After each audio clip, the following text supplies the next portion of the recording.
Sir নমস্কার, আমার নাম সুস্মিতা সূত্রধর। আমি তেলেমুড়া ডিএস মোটরের কাস্টমার কেয়ার এক্সিকিউটিভ হিসেবে কাজ করছি।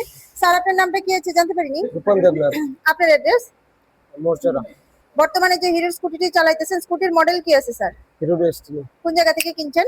তেলেমুড়া ডিএসপি। কতদিন হয়েছে? 3 বছর। আজকে আপনি কোন জায়গাতে আইছেন? Service centre. কিসের জন্য আইছেন? তো সার্ভিস করে না। আজকে যখন আপনার স্কুটি নিয়ে আমাদের এখানে আইছেন, আমাদের এখানে টেকনিশিয়ান বা সুপারভাইজার ওয়েলকাম জানাইছিনি স্যার? হ্যাঁ যে কাজের জন্য আইছিলেন কাজ হয়েছিনি? হ্যাঁ। যত টাকা জানাইছিল সেম টাকার মধ্যেই হয়েছিনি? টাকা তো লাগবে না। ফ্রি সার্ভিসিং লাগছে না? তো বিল পাইছেননি স্যার? হ্যাঁ আচ্ছা, আপনার সাইকেলে যে টেকনিশিয়ান কাজ করছে, টেকনিশিয়ানের কাজটা কেমন লাগছে? ভালো। ভালো লাগলে 9 বা 10 এর মধ্যে একটা নাম্বার দিতে পারেন, মোটামুটি ভালো লাগলে 7 বা 8ও দিতে পারেন। 9। খাওয়ার একটা ফুড কুপন পাইছেন নি স্যার?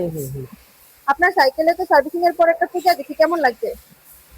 ভালো লাগবে। ভালো লাগলে আপনার বন্ধু বান্ধব বা আত্মীয় স্বজন সবারই জানাবেন নি ডিএস মোটরস থেকে নতুন বাইক বা স্কুটি কেনার জন্য। ঠিক আছে, তো আমাদের ওভারঅল কাজ শেষে একটা রেটিং নাম্বার দিতে পারেন। এখানে কাজ করায় যদি সবকিছু ভালো লাগে থাকে 9 বা 10 এর মধ্যে একটা নাম্বার দিতে পারেন, মোটামুটি ভালো লাগলে 7 বা 8 দিতে পারেন। আর যদি কোনো কমপ্লেইন থাকে জানাতে পারেন স্যার। 9। ধন্যবাদ স্যার ফিডব্যাকটা দেওয়ার জন্য। আপনার জন্য শুভ হোক স্যার।